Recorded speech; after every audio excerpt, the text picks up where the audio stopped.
But we're hoping to facilitate more conversation among us and cooperation between us. Sure. Great. Well, thanks for letting me come in today. Normally we hold an annual township meeting, and we have it at our offices, traditionally during the day. So we get a lot of supervisors or managers who maybe come to that. I know Carol was quite frequently a visitor there, and I think Michael came last year. But this year we thought we're making the rounds and coming to every township, to every meeting, trying to get on what we call maybe a work session or right before your normal agenda item, just to go over some of the same information, but maybe make it a little more personalized for each township. So we started alphabetically, so we've been progressing through all the townships. And that's a great idea. So I'm going to call this like an informal presentation. So obviously, if you have questions, stop me, because then I can answer those as we kind of go along. So. Yeah, it's like we would have sat in a side boardroom or something and just talked across the table, but don't let this create any formality for you. Sure. No, This is fine. All right. Sure. Great. So I'll just start out a little bit about the road commission, and I did give it a handout, so that's kind of what I'll be going over. So again, if you have questions, please feel to stop me. So the road commission maintains about 1,700 miles of roads, and they're broken down into two kinds of categories, and those categories also reflect our funding, which I'll talk about in a little bit.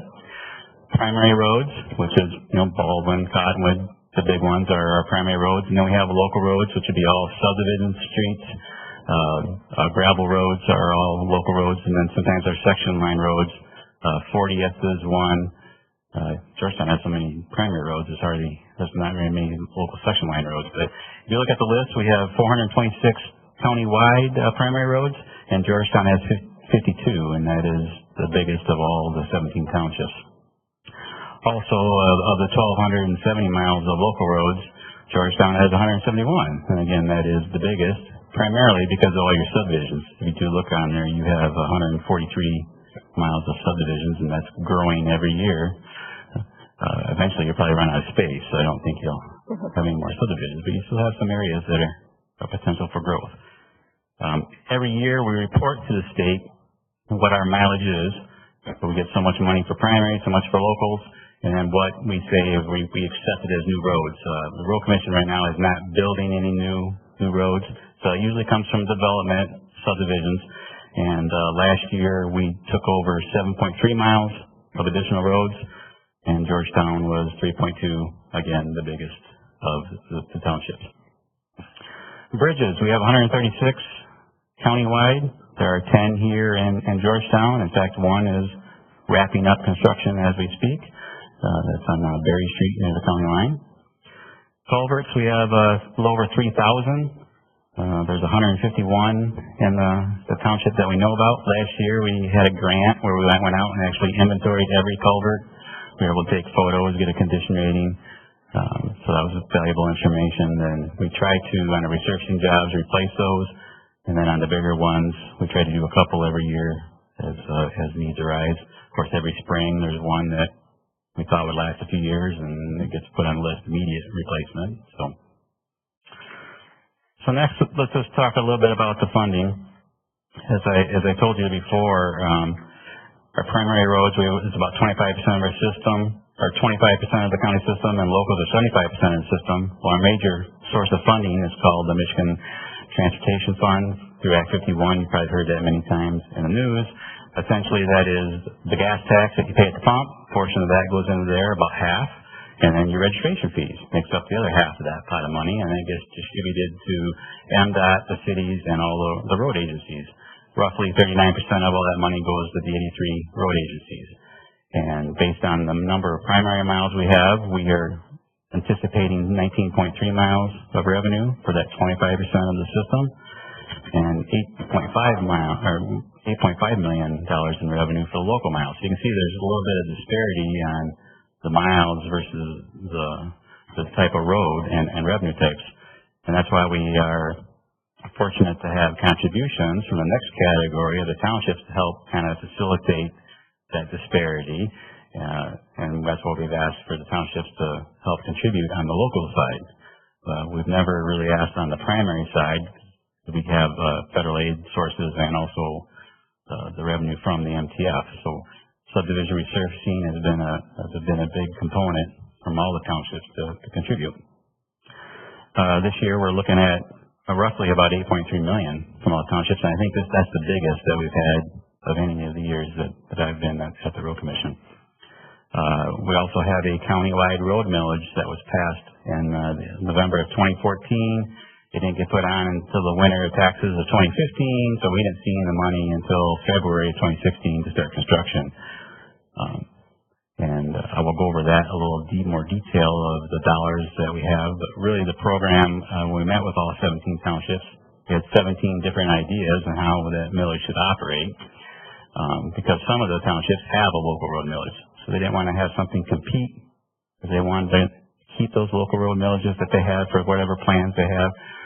We were originally asking for a mill, or had a concept of a mill. We kind of reduced that to half a mill, and we said, how about we just focus on the primary roads? And that's not to say that we won't use them on the local roads, but we'll focus on the primary roads on different criteria. And then every dollar that was brought into the township will be spent in that township. Now, maybe that's not on every year basis, because some communities are very small, and maybe even if we're calling it, they're saving up. And I might have another project community where they're overspending.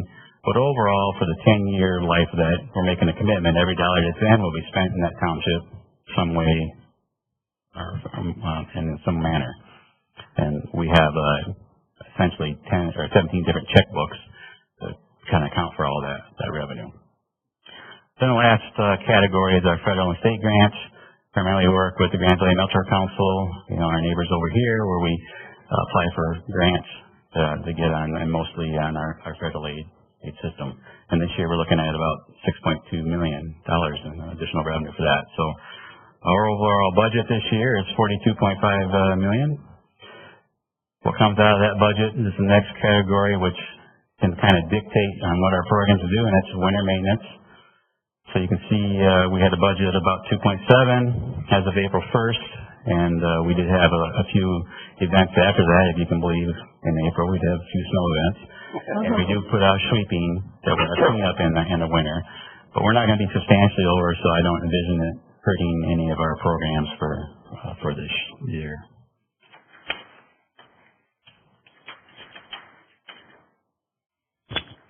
So our budget's always based on the MTF, meaning that's dollars we get from the state. That's the ones we set up. All the other dollars are kind of in and out, like township contributions. We do something with the township wants, and it gets built. That revenue pays for that. Federal aid is specific to a specific job, but our MTF is really what we report to the state, and that's what we get audited on. All the other stuff is shown as revenue, but we have to recognize that dollars that were given to us for primary roads, we have to keep on the primary road system, and the dollars that we get for the local roads, we have to keep on the local road system. Now, you can transfer some money over. 20% is the rule each year, and there's kind of an unwritten rule that you can spend some of the other costs, and I always put that on the primary road side, like our capital outlay. If you look at the list here, all those costs, administration, that's on the primary road side, because I got more revenue over there.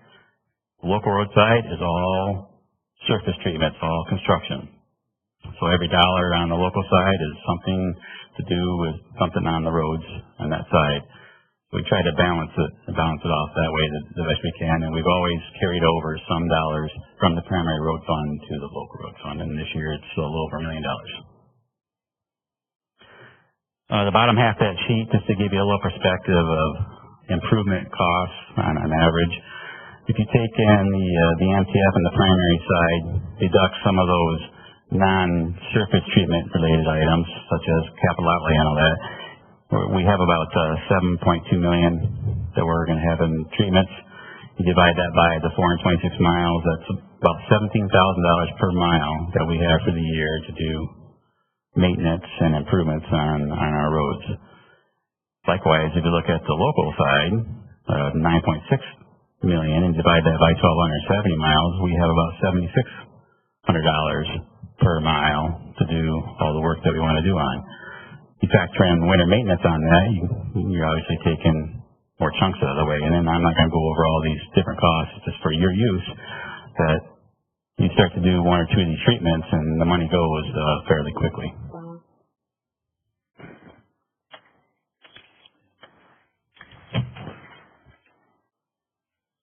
So recent projects, we'll just give you a quick update. I only went back to 2016. On the primary roadside, we did about 8 miles of improvements, ranging from Baldwin Street resurfacing. We did some Cape Seal treatments on a few streets, and that's really on the primary road. It's a chip seal, which is a layer of tar or black emulsion. They put stone on top, and then they put a microsurface on top of that. It's real thin, and it kind of looks like real hot mix of asphalt when it's all said and done, but it's not, because that layer of microsurfacing is cold laid, and it's only like a 1/4 inch thick. So it's really just to give you more time.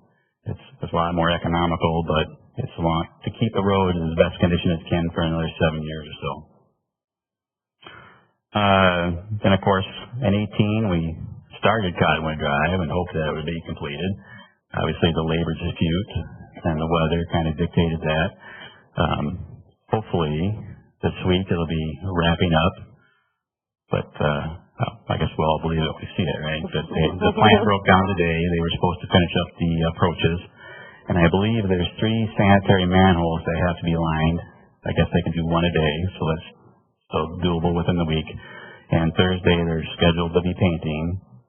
Again, this is weather dependent, so it rains until now, until then, maybe the painters get delayed, but hopefully they're on target to get it opened up. So there's things that got to happen. You have to paint.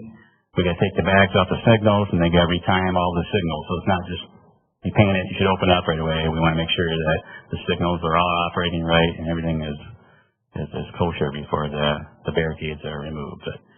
But I think we are seeing the light at the end of the tunnel. I was hoping that it had been done when we came here today, but soon. On the local road side, you can notice that your name, the township, is written every year through the subdivision resurfacing program, and we certainly do appreciate that, and I think the residents do as well. And we had the seal coat, which is basically another word for chip seal. We do that more on the lower volume local roads. That's just that layer emulsion. It's a layer of stone on top. Then we put another layer of emulsion on top. It makes it look black. It acts as glue. It looks like pavement, but it's a little rougher. But again, it's that preventative maintenance treatment that just gives you another 7 years of life. So we're just trying to stretch our dollars the best we can for everybody. So next is what we have planned, and this is a big year in the township. You can see on the primary roadside we got 31 miles of improvements that are going to go on in the next couple of years. But this year we got another section of Cottonwood. It's not reconstruction, it's just resurfacing. So it'll be down for black people, it won't be closed. But that'll be down by Walgreens and then around the corner.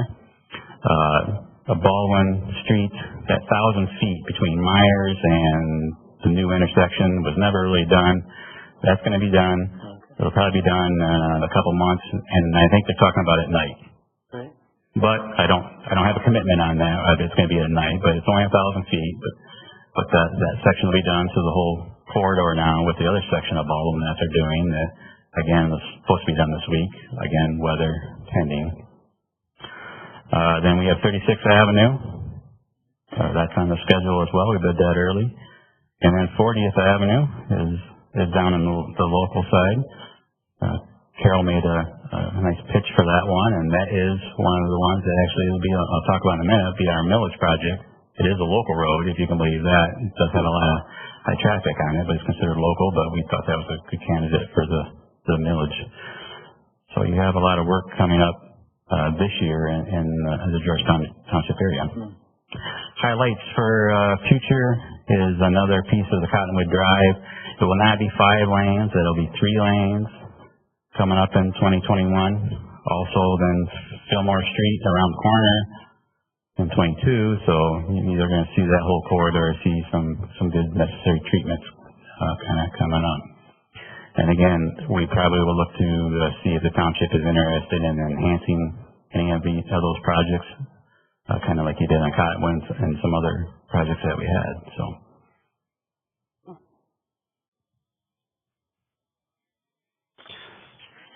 the last part of this handout is just about that countywide road millage. So again, we kind of keep these accounts separately. but we try to spend as much of the money as we can, if that kind of makes sense. So some communities are overspending, some of them are recalling or saving up for some planned improvement.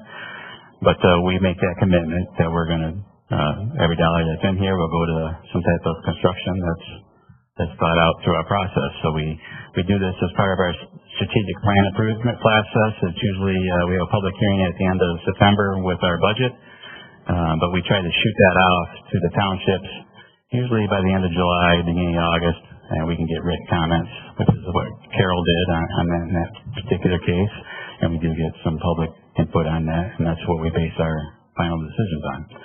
But if you look, the first year of the millage that we received money, even though it was in 2014 of the fall for the election, just when the money finally came in, we did that section of Baldwin Street from 48th to 28th.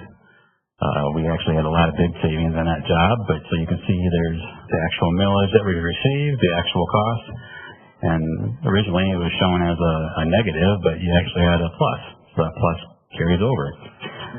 At the time we were planning that out, 17 we didn't have a project, so that kind of carried over as well. And then in 18 we're using some of the cottonwood improvements to supplement that, so you're still carrying over quite a bit of balance until you look at now what's planned. You have 36th Avenue, and then you have 40th Avenue taking up a bulk of what your balance was. I know we bid that out, so I think there was some savings. I think you're right around zero now. I should have looked at that before I came. But again, we just keep this as a running total. So when we get the actual millage in, I plug that actual number in, and then when we know what the final construction is, we plug that in and just keep the tally running. So coming up in the future again, there's that section of a Cottonwood Drive, a portion of a Fillmore, and then 18th and 20th is kind of what we are looking at for potential millage projects. And I think there's 2 more years that can kind of go on, but our strategic improvement plan is we add a year, we drop a year, but we also change what's in between based on unforeseen circumstances. Maybe we get some federal aid and we can have an opportunity to match something, or a road just started deteriorating a lot worse than what we anticipated, and kind of move funds around. So we do appreciate any input when we do pass that around. That's quick rundown of this presentation. I certainly will take any questions that you may have. Very thorough. Appreciate that. Yeah, thank you. If you could identify again yourselves, each of you, your name and your title, and then how long you've worked with the Road Commission. Sure. I'm Brett Laughlin, Managing Director. I've been there 21 years. Oh. And then with me, I have our chairman, Jim Miedema. And what's this, your 5th year? 6? 6.5 for him. And then we have Commissioner Tim Griffhorst. And this is the same for you, isn't it? 8. Wow, congratulations. Okay. I imagine there's just never enough money. Got to be one of the challenges, right, at all times. So the governor has this proposal out there of 45 cents, which I don't think she'll ever get. Yeah. I think anything under 2 digits is probably a little more realistic and maybe more palatable to everybody. But out of that 45 cents, off the top, they're giving MDOT 70% of that money. But I wondered, yeah. Before it gets down to any city, any road commission. So I worried it might even be 100%. So at least you're saying there's something there. Yeah. The normal split is 39, 39, 22, and MDOT already will take. And then of federal aid eligible, MDOT gets, so every dollar that you spend at the pump, it goes for federal taxes. MDOT gets 75% of that. And then 25 gets down to the locals to use for road improvement projects and also enhancement projects for your non-motorized that you can go in Grand Valley Metro Council to try to get. So, Brett, this may be unfair to ask you, but if you could wave your wand, would you raise the tax for roads? And if so, what would be your number? Well, if I could, if I had the power to change anything, I could bring another presentation in if you want to schedule a meeting about. No, but I did a whole presentation on this about what every dollar goes in. People don't realize that how much is siphoned off. If you actually paid what you paid at the pump and registration, you have what they're asking for, but it goes to schools. So you'd have to find a way to supplement schools. I'm not suggesting we just take that money away from schools, but they have it committed the gas tax to other entities that they have to make those whole. But if they did, roads would probably be fairly well funded. Mm-hmm. Just how do you solve the other issues then? That's a question. But if we did get the 45 cents, and if they did do it an equitable distribution, like they went through the Act 51 formula right now, we would get about an additional $18 million. And I think that would be enough to start getting our roads to a better condition and keep them there. But as proposed, of that same dollars, we'd only get $4 million. But if they went through the formula they already have, we would get $18 million. So you can see the big difference. So we contribute what we consider a pretty substantial amount each year, and as you say, it goes toward local roads. How is that determined for each of the various townships or municipalities within the county? Is it based on number of residents or the amount of miles, as you say, or is it ability to pay, or how is that set by? Right, it's all contribution based. It's what we call it, a contribution. But some townships have their own local road millage, so they just figure out formula. We've always said since we started the subdivision resurfacing program, I think back in '84, townships have always paid for that program or contributed to it. We just had to say, if you want some surface treatments on those, we need to find a funding mechanism, and we look to the townships for help on that. So some of them either do it with the general fund, like Georgetown and Holland. Some of them have their own local road millage they rely on, and then some of them do a assessment process. Maybe they only have a few subdivision streets, and it doesn't make sense to have a local road millage, but they do assessment process. I know that what we contribute goes to roads only in our township. Mm-hmm. Does it, though, the anticipation by the Road Commission that they'll receive this money from Holland for Georgetown, does it in any way affect what they're otherwise allocated No. by the county? No. Okay. No. So we're not penalized by the fact that we contribute as much as we do. Nope. You're actually, and your residents are happier than some of the other ones, if you want to look at it that way. Okay. Good to know. Sorry, anybody? I've got other questions. Brett, thank you for the report. I just have a quick question just for my own information. On the 2019 budget, you have listed there summer road maintenance, $3.5 million. Summer road maintenance, what would that include? Just curious. Gravel road grading, pole and shoulders, mowing, tree removal, ditching. Okay. Just Yeah. those types of things. Sure. Patching. Okay, good. Thank you. Brett, also just kind of curious, you mentioned Barry's getting close to being finished with the bridge. Do you know how long? They were paving the approaches today. It's 3 courses. So I envision that they probably did the level or the base and leveling, and then they'll come back in a couple of days and do the top and some final restoration. So I know they were talking about it at the end of the week, but I didn't get the chance to see the project engineer today, so I couldn't get an actual physical update. But I know they're out there paving today for sure. That was one of the 136 bridges, right? That went out, isn't it? You're talking the one on Berry there between? Yeah, that was a replacement project. Yeah, I mean a planned replacement, or had it from? Okay. Okay. We actually rely on the local bridge program to get funds for that because they fund it 95%. Okay. So, for example, the bridge went out on Kennewood about 3 years ago, but that was unexpected. You're not, your budget isn't all of a sudden put underwater by these unexpected events. You've got another source for something like that. No, we have source for planned events. Yeah. Unless it was something to do, if FEMA can get involved where you had a natural disaster, then you could try to recoup some funding. But otherwise, we can try to get costs for planned. If we have a culvert failure, we have to make a decision. Do we want to replace it to keep the road open, or just wait until we can budget it for the following year or get special revenues for that? So, but you necessarily have to build in a contingency for these kinds of unexpecteds that can't be left. No, we do have a fund balance that we could consider for that, but also fund balance is restricted to keep there in case the state's forever revenue's not coming in, and we're in winter and we got to have 3 months worth of payroll to keep the roads maintained. So that's where we kind of look at it. Yeah.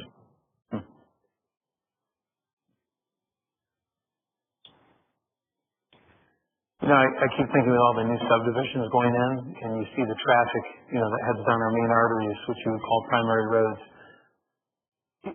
Looking at the map of Georgetown, do you ever see the establishment of a new primary road in any way that would, and I can't even tell you as I asked that whether I've got something in mind, but you see that we're going to reach critical mass, I suppose, as we develop what remains to be developed, and you've got more and more cars heading down these main arteries. Do you see, are there any plans down the road for any sort of additional artery or road, or even, I'll throw out the concept that's been quoted before, but another road over, or a bridge over the Grand River one day or something? Is there anything like that? Well, I think over the Grand River is not going to happen in anybody's lifetime here. You know, that was the concept that they were exploring. They looked at 48th Avenue, a possible crossing there, but they elected to do 231. So that crossing to go over there, you know, you're talking billions of dollars. So just in today's world, that's probably not a feasibility in our lifetimes. As far as redesignating the primary roads, we have to make a pitch to the state, because again, they approve those plans and what a primary road is. So, you know, a possible candidate, I've already said, it could be 40th, but that's kind of marginal, because I have to say it's not just from A to B, it's also high population area to another high population area. Well, you know, that even though that's more of a local road with lots of subdivisions on it, they might squawk if that could be a primary road. Now, if that went all the way up to Fillmore, you know, we did switch 36 to primary a few years ago, so being so close, they're going to say, well, you got to have something a little further away. But we do, when we get to a certain volume of traffic, we do try to make a pitch, because we do try to get more money for that. But you also got to look at it that it's the same pot of money for the state. So if everybody starts saying primary roads, you're getting about the same money as everybody getting less, because there's no more magic money in that pot. From time to time, we'll have people come before us, and not always complaining, but sometimes. And one of the things that we're occasionally fond of saying when we aren't quite sure how to answer them is, you know, that's a road commission project. Why don't you contact Idaho County Road Commission? When we do that, not so much to pass the buck, or we just simply don't know the answer, or we know that you're the one with the authority to answer the question or the complaint that they have. What is the best way for just a typical resident here in Georgetown, if they wanted to raise an issue with the Road Commission, to be heard? What format, what meeting, what setting would you advise us to refer people to? Well, we have many ways. Obviously, you can just call our general number. The receptionist will listen to that concern and try to point you into the right direction of maybe the person to best answer that question. You also go online and go to our email of an info and ask your question, and that gets filtered the same way. But we also have a full-time communications administrator who is there to answer questions via email and on Facebook. And he's the one that also posts all the updates of what's going on with projects. He tries to do that in real time as best we can. So when we get the information, he does put it out there, and we are getting a lot of followers who would like that information. So either email, phone call, or even stop in. Okay. I mean, that's great for individuals. Sometimes we'll have a project where we get a large group. Hey, we really don't think we want our road widened. We like it the way it is. Who's deciding this? Well, it's on the Road Commission. It's probably too late by then, often by the time they've heard of it, but where might someone have that input? The last one, I think, in the township was 28th Avenue. Does that ring a bell, probably? 2-lane road that went to 5 lanes, so why is that to a 5 lanes? A big question. So instead of you answering questions there in our office, we decide, well, why don't we come down here? We hold a special meeting. People can come in. They can express their concerns. You can explain why, why we're doing that. You know, now it's been a 5-lane road for how many years now, and people probably wonder, well, why isn't it 6? Yeah, right. So you initiate that special meeting if you see that as a possibility, or you? If I know if he's getting a lot of heat about something, or I just say, hey, we'll come down here. It makes it more convenient because it's a project in your area, so we're more than happy to come down here. Sure. All right. Brett, thank you for mentioning that about the communications person, because I appreciate getting that information. I get them, and I think probably other board members do too, and updates and construction updates and all of that. So pass along and our thanks, I guess, for that, because it's very, very helpful. So thank you for that. Sure. Your website is excellent, and it's very timely. But Cottonwood was pretty rough for us. Yeah. And still people, even though it was explained, I think, very well, not having the advance is crippling us. So the more we can get the voice out there that you're doing a wonderful job and you're being very confident about it. Right. Particularly people will be celebrating if it's done this week. Hope for good weather, and then Okay. Others? Seeing that, I've got a question. You've got your planned improvements and you look out several years. What's the stage at which, or the means by which either a township board or the manager or the general public can have input before you set those plans in place? so usually at the end of January, beginning of August, I send out what's called the draft strategic improvement plan. I usually I send it to both of them, and then I think they disperse it to to your board, Yeah, we've done it. and then I start getting comments. Like Carol made a comment about 40th Avenue. We post it online for the public. We put it on Facebook that it's out there, and then we hold one public hearing. Historically, most people are emailing comments in, and I do share those as they come in to our board. And I see that, that's a great comment. Maybe I'll recommend that we look at making a change now, kind of like 40th Avenue. Is there something from our board that you'd like in the way of going forward? You wish we would do something in the way of interaction or communication? Or are you fine with the interaction between our board and your commission at this point? I get a lot of communication from those two over there, so I think that works out fairly well. Thank you for representing us. Good. That's how it usually works. I usually work with either the manager if they don't have one, or the supervisor. But I'd be more than happy to correspond with anybody that sends me something. All right. Well, thank you. Thank you for coming, taking your time tonight. And I see Kyle's here tonight as well. Kyle, appreciate you coming. And we know how to get a hold of you. We appreciate your input. Anytime. Anybody has a question? So I know Carol knows how to get a hold of me, so we I wish I could dump a bunch of money in your budget, if there was unlimited, but you got to work with what you got, and we appreciate the work you do. And we appreciate all the contributions you've had over the years, and look forward to continued partnership. Yeah. Okay. Thank you. Thank you. Thanks. And we wouldn't think it rude if you decide to leave, so feel free to stay or go. It's up to you. All right? All right. Okay.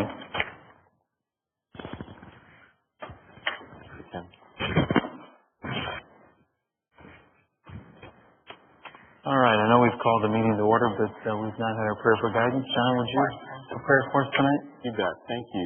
So we bow our heads, please. Our dear Heavenly Father, we just thank you that we're able to gather here and go about your work. We pray for your blessing. We pray for your wisdom. We reflect on yesterday as Mother's Day, as families gathered together and just had good times together and celebrated families. We thank you for our family here at Georgetown and the wonderful people that work here and serve us, and particularly those that risk their lives fighting fires and going to people in need. Please be with them and keep them safe. And it's exciting as we look at the library that's about to be finished, and we look to the future here of Georgetown. It seems bright, and we just thank you for your continued blessing and guidance. Help us tonight as we make decisions.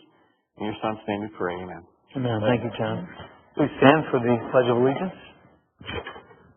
I pledge allegiance to the flag of the United States of America and to the republic for which it stands, one nation, under God, indivisible, with liberty and justice for all. Thank you. I have an appropriate quote tonight, which was even more appropriate given my circuitous route to getting here tonight. It's about roads. It says, I may not have gone where I intended to go, but I think I have ended up where I intended to be. I took a sad on up here, and I think people would say that about Cottonwood. They've gone some ways they've never gone, the township, but hopefully they've wound up where they intended to be. All right. Clerk, would you call the roll? Mr. Supervisor, let the record show that all members of the board are present. All right. Is there a motion to approve tonight's agenda? So moved. Support. Moving to support. Any comments? All in favor say aye. Aye. Okay, the agenda is approved. Item 8, communication letters and reports received for information. Trust again that you've read what we've received there. All right. Item number 9, public comments for items that are on the agenda this evening. Mr. Cade, rising to a seat. A second. Good afternoon. Okay, Good evening. Parkside, what is it? You guys have the number yet? Parkside Court. And Parkside. What is it again? 7869 7869, Parkside I Court. will learn it, all right. Corner of Parkside Court and Parkside Drive. Okay. My comment is on this number 11, the streetscape, the clock tower, and your drawing you have on the website. First, I will say the clock tower looks nice, but I'd be very interested to know what your budget for it is. If something can look nice, are we talking $500,000 or $4 million? So when you discuss it, if you could put some budget range out there that you must be thinking of. And then are you planning to go with the same contractor you normally go with, or are you taking this out for bids? If you could comment on that. Mm-hmm. And my other,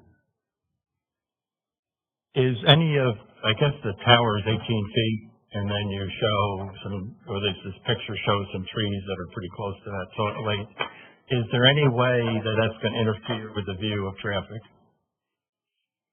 A concern. I mean, it would appear if it's all in this little circle here, but yet the picture over here shows trees more spread around. Mm-hmm. I realize that's just a concept picture, but so if you could address the budget, how many bids you plan to get, and if there's any concern about the traffic being able to see around, especially the base of the tower, and any potential trees. Okay. Thank you. All right, thank you. Anyone else? Hello, Kyle Terpstra, 1333 Bench Street Court, also Commissioner.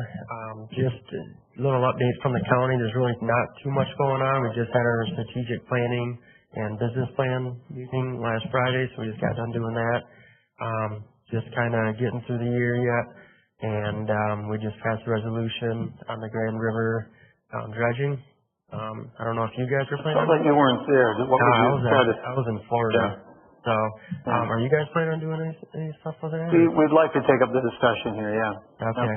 I would just advise wait until after all the studies are done and kind of get all the facts and all the numbers and everything instead of just kind of rushing to a conclusion. So Okay. that's all I would suggest. So, Okay.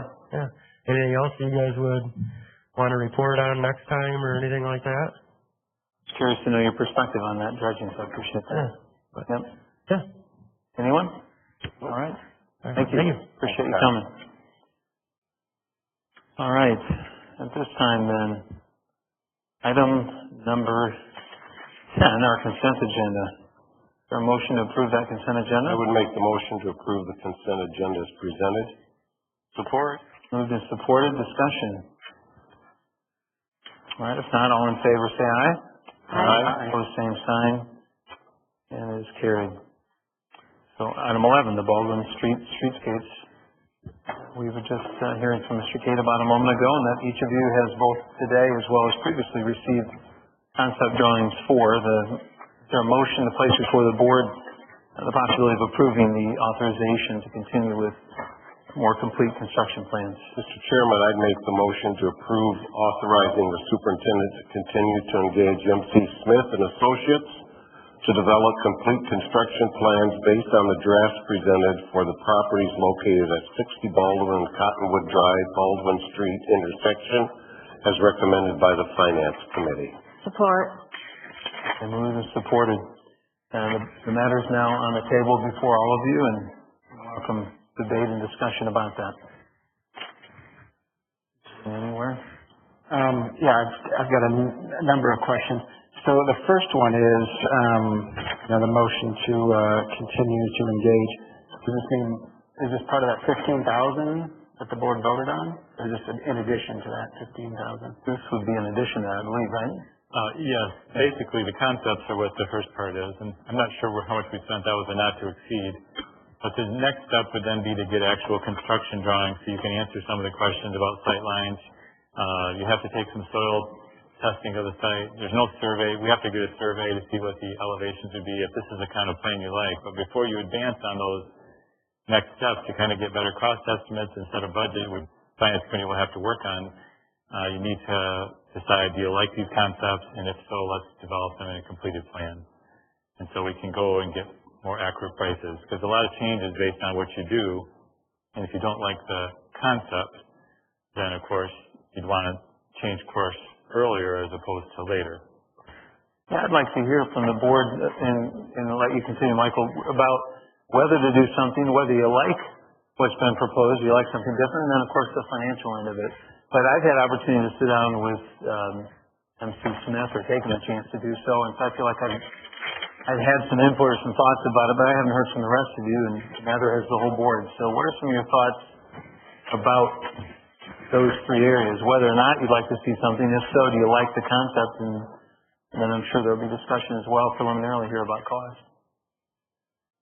So you want to continue, Michael? Or? I would say no, and my thoughts on it, ostentatious.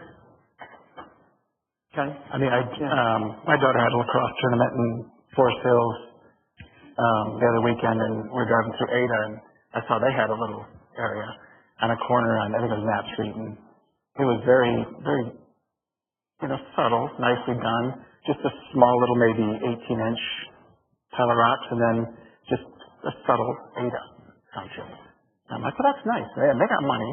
Mm-hmm. And then I see this, and I'm like, holy smokes, we got over 1,000 plants. This looks like walking into Disney World. I mean, this is extreme. And not to mention the location.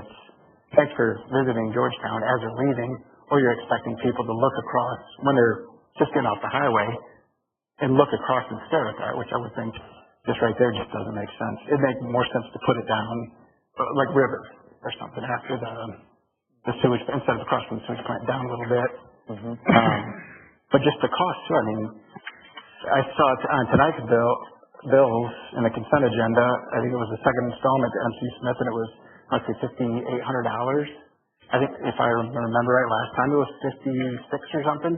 So I'm just looking at it and saying, this is what we already have on the corner, the rock pile, because the water's not pouring yet, so it's not a fountain or a waterfall. But this is the same letters that we have the last one. It's like this is $12,000, $13,000 already. I'm not seeing it, and I think we as a community, the people that live here, the taxpayers, this isn't us. This isn't a reflection of us. This is this is opulence at the taxpayers' expense. I just looked at it, I'm like, well, it's neat. I think it fits right in maybe Calabasas, California, but not Georgetown Township. This isn't who we are as people.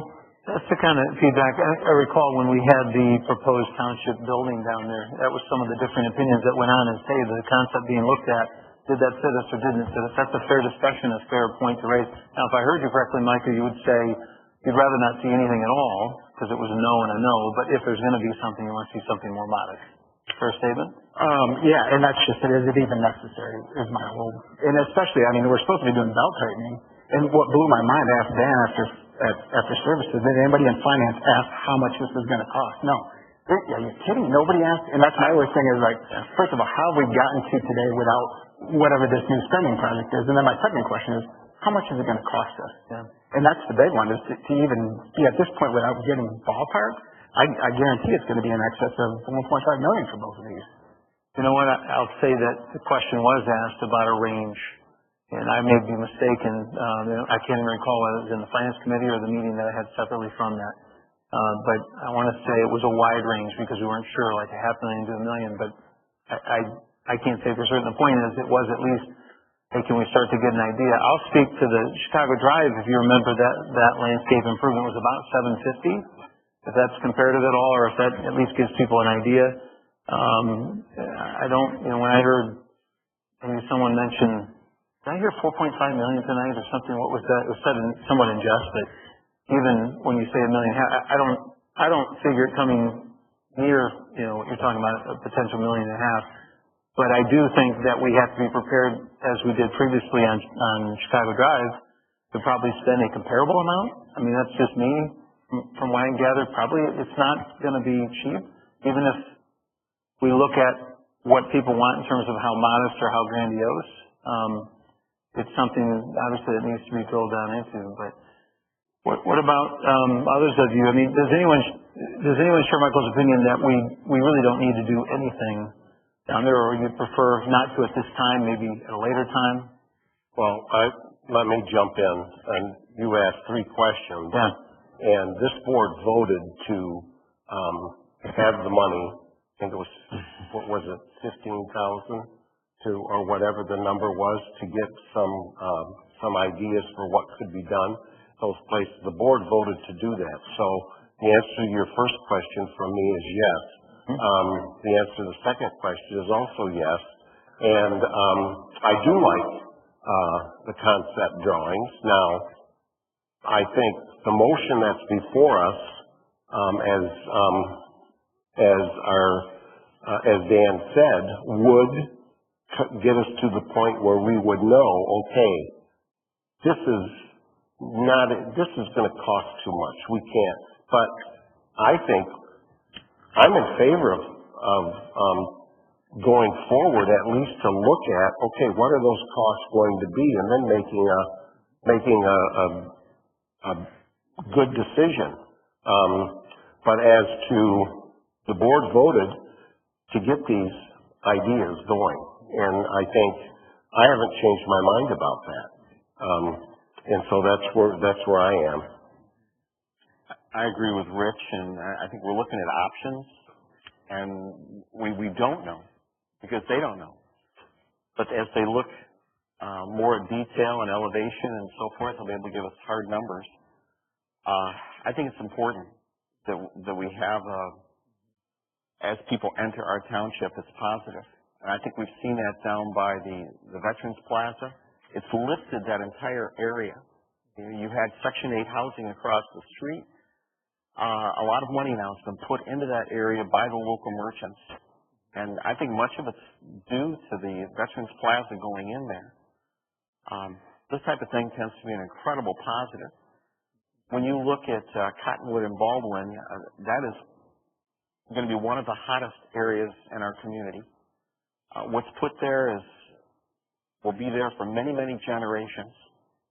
And I think it's important that we have something that's appropriate. His work has been excellent. I've been very, very impressed. But I think John's comment was very good. We keep going with MC Smith. I'm impressed. I just want to have someone say to me, his price is very competitive what we get with anyone else. I think that's important. But I am impressed with him. And I think, like I said, the quality, the thought, the comments that we get on Chicago Drive is incredibly supportive. And people very strongly support the water fountain. Those things have been an incredible success. I'm glad that, Rich, you point out the earlier vote, because as Michael points out accurately, we'll spend more money to get more detailed drawings, so that if you weren't inclined to begin with to do this, it would seem foolish. But if you are, you could yet reject that, or you could scale it back. But you've, as a board, shown a majority interest in the project. Therefore, it would seem justifiable to get the more detailed drawings. Right. Becky. I think these drawings are gorgeous. I think that, to me, it's going to come down to how big the budget is that we're willing to invest in something like this. I think that the Veterans Memorial, of course, is beautiful. I think that the fountain or waterfall, or when the water's not running, as Michael said, the Georgetown Township sign over on Chicago Drive is beautiful and very well done. And I think I've expressed here before, I get like giddy when the Christmas lights are on, all of those trees. It's just so pretty. But I think that used to be, that area, especially when the fountain waterfall was built, was our main in and out of Georgetown Township onto the highway. And I'm sure that there's still a large section of our community that uses that in and out. But then there's a lot of people, which is where I would put myself, that head up Baldwin and get on the highway, you know? And it's sad that there isn't welcome to Georgetown, or, you know, thanks for visiting, that is a pretty still bland on and off into our community. And so I do love the idea of putting something. I think that Cottonwood and Baldwin intersection is big, and I think that down closer to getting on the highway, that is people's first and last impression of our community, for a huge portion of our community that, you know, just kind of lives right off Baldwin and gets off and keeps going. So I would love to see something there, but I but I would, definitely want to talk budget and know what kind of our different menu of options are.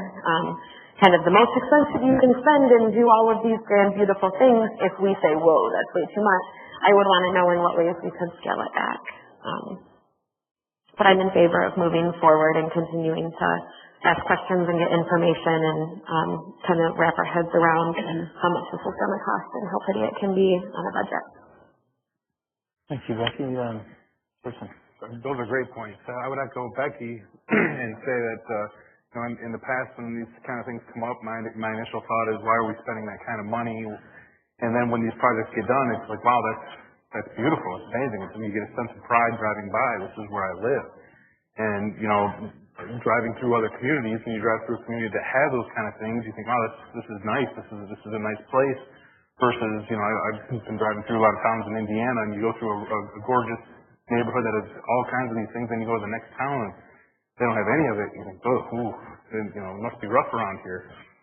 So I like it when it's done. I want to make sure that it's done responsibly, that we know what kind of budget we're looking at. Does it fit within our budget? Is it somewhere we're comfortable with? But I like it when these projects are done. Like John said, it brings areas up. It makes it look nice. It helps the whole community around it. So I would be in favor of this portion to continue moving on, just to get some ideas. Okay. By the way, I do like in Indiana, at least they all have the town center with the courthouse right in the center of town, and it's a square that you go around. It's kind of nice. Carol. Well, as Dan said, these are just concepts, and we will at one point, have a budget, and we will be able to, take stuff away or whatever. But I love what MC Smith has done. I think it's phenomenal. And I think, too, our entryway is really important. It's one of the most important areas entering our township from the highway, the number of cars that go by. And we did have developers who were talking about, purchasing property there, even say, from other states, that's what drew their eye was a Veterans Plaza. That's what drew their eye to this community. So I think this is just going to be more, of an accent to that. And, I'm very much in favor for it. But we should have a budget eventually and then discuss, we can always take trees out or whatever. Mr. Chairman, I'd just like to make a couple of comments based on some of the comments that were made here. And I think John said it, and I think Jason just did, and Becky did too, in terms of pride in the community. There is a sense in which people take pride. And I remember the outrage from some people when we talked about a Veterans Plaza, and the kind of static that this board, those of us who were on the board at that time, took because of that. And then the fruition of the Veterans Plaza, and people are amazed, not only our residents, but others who come in to this community and see it. And so I think there's a sense in which an identification such as what's being proposed here creates a sense of pride in your community and your sense of, hey, this is Georgetown Township. And I think these concept drawings bear further investigation. For my part, I would just say, in fairness to the board and really to Jason, Becky, and we all thought about this many years ago and worked on it. I know, Michael, you would come to some of the meetings back then, and I think we all had ideas about the gateways. But we had different ideas sometimes, and I believe, at least in my case, I was hoping to see something akin to this, perhaps over a stretch all the way up to the memorial. And I think we all did at different points in time. But plans changed and things changed, and I hope the amazement people have at the Veterans Memorial is still there. Oh, I think it is. When there's a Starbucks out there. But that the sale of that property, which I was not super excited about, in my mind, push the urgency of then moving down the Welcome toward the highway. It's got to be somewhere. Somebody, I think Michael said, well, it's too close to the exit. Well, I would have liked to have done maybe a little bit more green space and lightly treed and so on, and then something closer to where our veterans memorial is. But we are where we are. This is what we have, and I think it's been a long time that several of us on the board have had this project on our minds. And so some of us, there's quite a bit of excitement about seeing this come to fruition, because I do believe that it does add pride, as everyone keeps saying. And frankly, we tend to think of a zero-sum game. Well, if we spend this money, then we don't have that money, or our community's lost that money, and so on. But it's hard to measure, but I think it is at least measurable to some degree as you see the property value within the township go up. You can't attribute it to any one thing, but I think it's a collection of things. And I think when you combine a new library out here, and you see some of the roads that need to be done getting done, and you see some of the paths going in that you really wanted to go in, and then you see all these, putting in a new store coming soon, and just some of the things that are happening, as well as the Veterans Plaza and all. I think collectively it begins to pay for itself, and I hope then some, so that we aren't just looking at it as money spent, but it could be money returned to our residents in terms of their property values, to the point where we had someone here a couple of meetings ago saying, there's not an affordable house in Genesee. Well, that isn't always the case, and the real estate market ebbs and flows, but part of the reason is we hope that we're making it a place that people are more and more proud of. And so all of those reasons, I'm excited about this. When I consider how the handshake was when you got off there, I used to say, somewhat tongue-in-cheek, that the sewage plant was better looking than the township side of the road. Well, I want it to be the other way around. And then you see the property that has been slowly accumulated over time on the north side of the road, and you see this, what we're going to talk about yet tonight, again, that Explorer's Trail coming down. I mean, that's going to come to fruition, and people are going to offload their kayaks or bikes or whatever there, and those things are going to happen, but they take years in the making. This is one of those that's been really years in the making. It doesn't mean that this is the exact plan, and I've heard people say that. I believe that as well.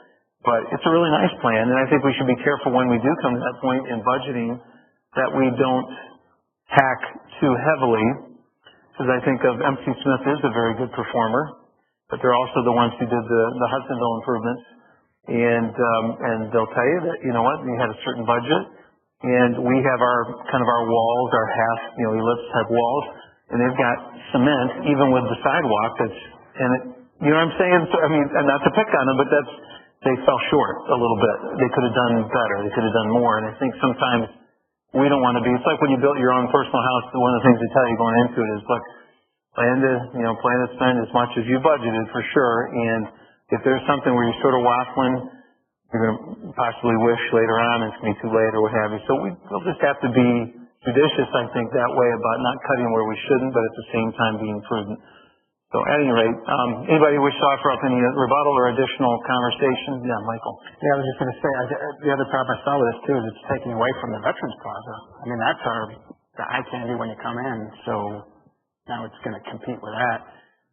But another issue I had too is it seems to be a little bit of an identity crisis, because this is what we had on the rock pile, just the letters, which has been taken down and replaced with the wood, which is that new signage theme, but there's no consistency, so why does this not have the wood?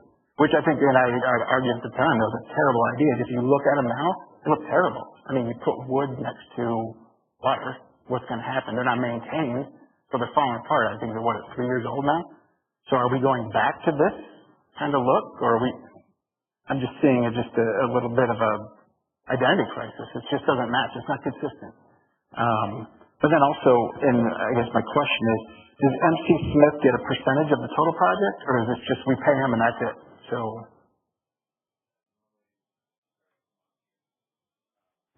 that's something the board, when the finance committee decides how they can advance, but yes, usually it's paid per hour. And then if we move forward, the project is capped at a percentage of the project. So they would get a percentage of the total project. So it would be on their benefit for it to be. The finance committee will set a budget for what they want to accomplish. So. But it still just blows my mind that, I mean, for $12,000, We got a few drawings, but at least ballpark us. I mean, I would imagine if you do it for a living, you know what a clock tower is going to cost. Did we consider a Carolyn Tower? Or maybe that we're saving that for the library, or, I mean, it's got to have some rough estimates, I would imagine. I mean, well, in fact, we know, well, the Veterans Plaza was $650,000? Does that sound right? I was thinking in the 450 range. 450? The Rock Tower was 675 or something. Chicago Drive, that was what, $1 million? Close to $1 million? I don't remember the next number, but I was thinking the 750 range for that, and I think the Veterans, depends with the fountain, whether you count the building removal, of course. With the construction, I thought was significantly less. The fountain itself, the first phase was like 120 for the fountain. And then different phases, because we added on, in the Chicago Drive phase. But the biggest expense, of course, was removing all those buildings. Oh, yeah, the property acquisitions too. You're talking, what, $2 million on the corner of Baldwin. I think that if we're gonna, sorry. I think it's irresponsible. We've done a whole lot of stuff in a short amount of time. I always say, slow it down. What's the rush? Especially with the $12 million library, which is probably going to be over that. So I mean, but that's what happens when you overtax residents $1 million to $2 million a year. You start building a pile of money. I think that if we're going to talk about an identity crisis, I think 10 or 20 years ago, I had no idea. I mean, I think that you heard the words Georgetown Township on your property tax bills and when you went in the library and from realtors when you were buying houses. And that was kind of the extent of Georgetown Township's identity. Maybe that's because I grew up in a very pro-JPS home, so there's that too. But I grew up here and really didn't have a clue that Georgetown Township was a thing until probably 10 or 15 years ago. And I think that that is the power in, maybe not so much the Veterans Memorial, there's a lot of really great power in the Veterans Memorial, but that's the power in over on Chicago Drive when you get off the highway. That's the power in the painting on our water towers. And that's the power in something like this. I think you're proud of it, you brand it. If you want to build community, you say this is who we are and this is what we value and we want it to look nice. And so I think that we can talk about Georgetown Township and not invest in stuff like this, and maybe some people wish we hadn't invested in Chicago Drive or whatever. But then we're back in the world of Georgetown Township is a place that realtors talk about because it has low property taxes and they have a cool library and that's the name on my tax bill. But maybe I associate myself more so with a school district or things like that. I think that there's so much identity power here to saying we're Georgetown Township, this is what we value, we want it to look nice. Welcome here to our community. All right.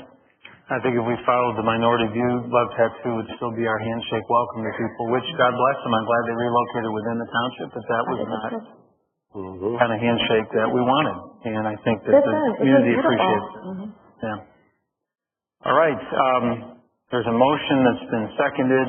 There's been discussion. All in favor say aye. Aye. Aye. Opposed, same sign. Aye. Motion is carried. Item number 12, the video franchise agreement. Is there a motion to approve? So moved, Mr. Chairman. Support. Moved and supported. I think everyone understood what this was. Discussion. All in favor say aye. Aye. Aye. Opposed, same sign, and the motion's carried. All right, resolution for Idaho's Explorers Trail. I would make the motion to approve the resolution. Support. And moved and supported. This is to help them, as we know here, in their grant application and to support them. So I'll look at the pathway it's going to take. It's exciting. Great connection. Any discussion about this resolution? I wish, Jim, we could turn it over to the advance and people could see it. Well, wouldn't you love that? Yeah. It's sad that we're having really exciting things happen and it's up to get the message out. Yeah. But, yeah. Awesome. Yeah. I lament that too, John. That's all right. Roll call vote on this one. Mr. Clerk. Are we prepared to vote? Mr. Bosch? Yes. Mr. Manier. Yes. Mrs. Scolma. Yes. Mr. Reeringa. Yes. Clerk votes yes. Mrs. Steele. Yes. Mr. Schwab. Yes. Great. All right, thank you. This is our second public comment period at this time. Mr. Chairman, can I address one thing Yeah, here please. before we got a moment? Yeah, okay. The part here we just voted on was to let them cross Yeah, this section of property right here. sure. And this is an important segment of the trail, Mm-hmm. and I want to take advantage of this time because there's a county commissioner in the room. All right. And there are 4 parcels remaining in Georgetown Township. And the county is going to be faced with making some tough decisions to obtain the property on those last 4 parcels. But I want them to think about how important it is and how far and close we've gotten. But none of this makes any difference, and it won't happen unless they take the last steps for those 4 parcels. So I'm hoping to encourage support. Right, but this is just one. There's 3 more, and you're going to be. I just want them to encourage you to make that tough decision, as painful as it is, that the taxpayers can't be taken advantage of, and nor how patient can you be. This is the 22nd year of working on building this trail. Now picture where you were 22 years ago. I mean, I was picturing this trail being done. 22 years ago, we were ready to work on it. We made a pledge at that time to commit towards this project. We're in the home stretch. So there's a couple of parcels and 2 you don't see that in Georgetown, and this trail could be built. So, but we have to support them so they can, because they're going to get abused by 4 people. You understand? Yeah, how can we best support them, you think, Dan and Kyle? Well, just to know that you stand with them. That there's an important future for the community. Yeah. And, you know, when they're going to hear it, they just need to know it's important to the community, and it's important and difficult decisions have to be made to get important things to happen. Mm-hmm. And all of these parcels right here, that same process was used, or none of those parcels would have been obtained. It just didn't have to be done by them. So now the only one on this one right here, I think, is that you can see is here. I think this one here is close. I think these over here are kind of verbally ready, but that may never happen. You'd have to encourage it. And then the rest are by, this map doesn't show it, but the rest are by the North Ravines. There's 1 or 2 parcels in there. So it's the home stretch. And they have a nice plan. I think you're going to hear about it soon. That's why I'm encouraging your support to see this for our community. Is it a subtle reference to potential eminent domain or not? It will not happen without that. Yeah. There's only 2 opportunities, and from what I can see is either the taxpayers are abused in the process or eminent domain. Those are the 2 alternatives, or no trail. So I guess there's 3 things to choose from. So, as difficult as eminent domain sounds, yeah. It's not fair to the rest of the taxpayers who did cooperate, and it's a huge percentage you have, to treat them differently. So. Mm-hmm.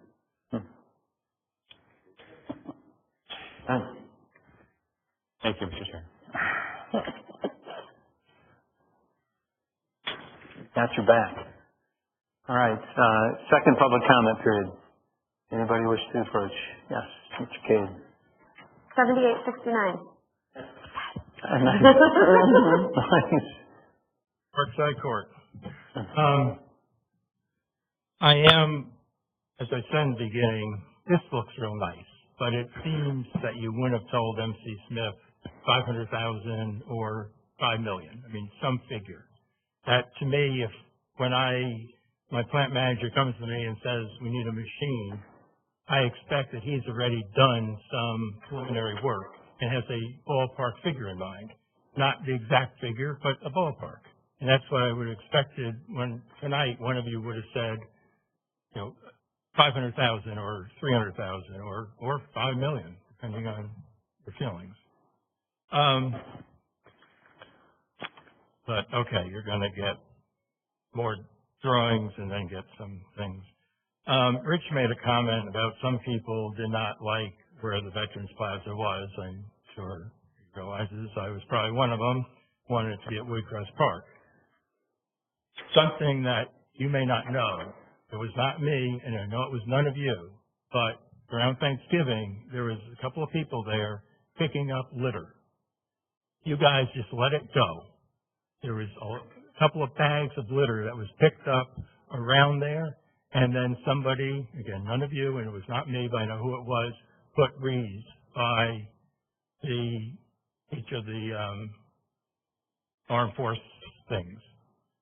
That was out of their own money. That person was also somebody that did not want it there, wanted it at Woodcrest Park. Very honorable. My other comment on a separate topic is 28th Avenue. You put sidewalks in on the east side, better part of 2 years ago now. I brought this up about a year ago. I think it was Becky said you were starting legal action against the two people that do not do it, and nothing's happened. I hear rumblings that they came back with some things that they don't have to do it, that you can't force them to. I don't know if that's true or not. But is there any real plans of finishing it? Because right now, people walk on the sidewalk, they walk in the street, and especially where those two gaps are, they walk in the street. And it's not all that far from where the Little League is, so when at times there's a fair amount of traffic. Yeah. So if you could maybe just, is there any way, do you really have legal teeth, or is that just talk? Appreciate your thoughtful comments, John. You make good comments. If I may just, on that, as you stated here, that issue came up this very past week and by someone else in that area. And I think we've maybe been patient to some degree to a fault, but there is an end, and the end is coming soon. So rest assured that is going to happen, and there's no more patience. Fair statement? Fair statement, Dan? I mean, not predicting a date. I'm just saying we're mindful of it. We're on top of it. And it's relative in the legal process. The clock has been started. At the end of June. Then the judge makes determinations on dates after that. So so we are following through. We will follow through. All right. Discussion on general information. Actually, I had a couple. Are we going to do any kind of signage? I noticed the bike path is in to the east of Cottonwood, and it's very big. It looks like a road. Are we going to do? I know some places do signs like no motorized vehicles. That's going to be the county. That's part of the item of trail. So the county is going to do all the signage and stuff on that trail. So we pay for the bike path, though. The county and I are splitting the cost of installation, but they're going to take care of the maintenance on it, and as part of the signage and do all the maintenance on their trail. So yeah, because I saw it, and I'm like, I got to assume people are going to drive down it. So their portion of the trail is the route there. That'll all be a county function. And then 28th Avenue stretches. That one still blows my mind. I see people probably 50-50 on the side with no sidewalks and 50% on the side with the sidewalks. People lovingly refer to it as the burning bikeway. But I don't know. It's unconstitutional taking. So are they digging in? It's going to be a legal battle. I haven't had any contact with them. It'll be interesting at the point of when the judge decides that'll be the way to face.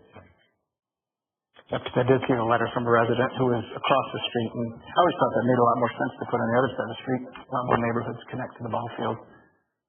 And this one doesn't even run down hours, so it kind of seemed like just a singular self-serving bike path. Recommending that we put it on that side as well, then? Is that a recommendation of the board? Well, I would like to have a lot more discussion, especially with the bait and switch, when first it was going to be asphalt and then it turned into concrete, but we never went back to ask those two holdouts, or 3 or 4 at the time, if they'd be interested with that. So, but yeah, I think we'd have to justify as a board if it's truly for the health, safety, and welfare of the community, and then do both sides, be consistent. I'm a consistent freak, so. When utilities was first discussing that sidewalk very early in my term on the board,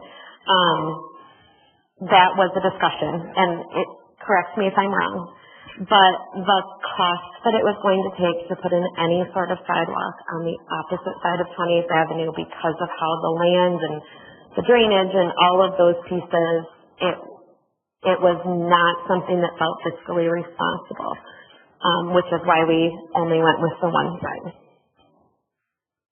That's accurate, right, Jason? I just want to make sure my memory hadn't failed me because I had a whole kid since then.